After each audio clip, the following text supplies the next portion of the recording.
If you've ever wondered what makes a broken bone simple or compound, or why some fractures are more serious than others, you're in the right place. This one's for you. Today, we're breaking down the most common types of bone fractures, explained in plain English, so you'll know exactly what doctors mean when they talk about breaks, cracks, and shatters. Let's get started.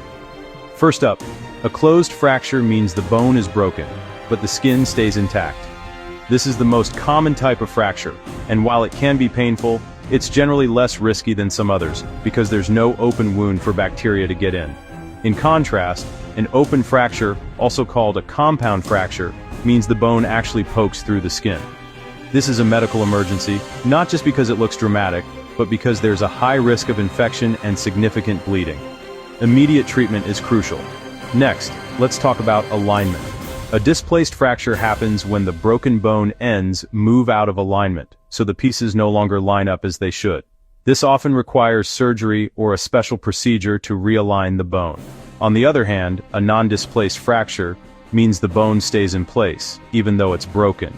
These are usually easier to treat and may just need a cast or splint to heal properly. Now let's look at comminuted fractures.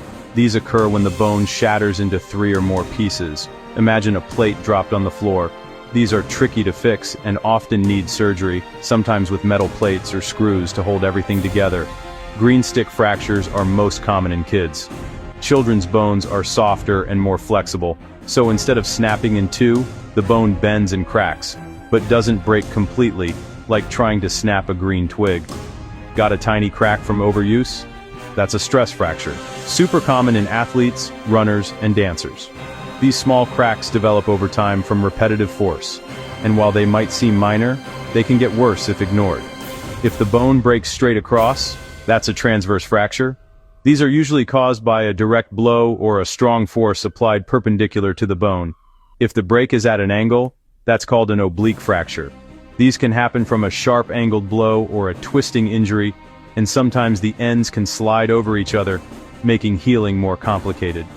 A compression fracture means the bone is crushed, often seen in the spine, especially in older adults with osteoporosis. These can cause pain, loss of height, and even changes in posture.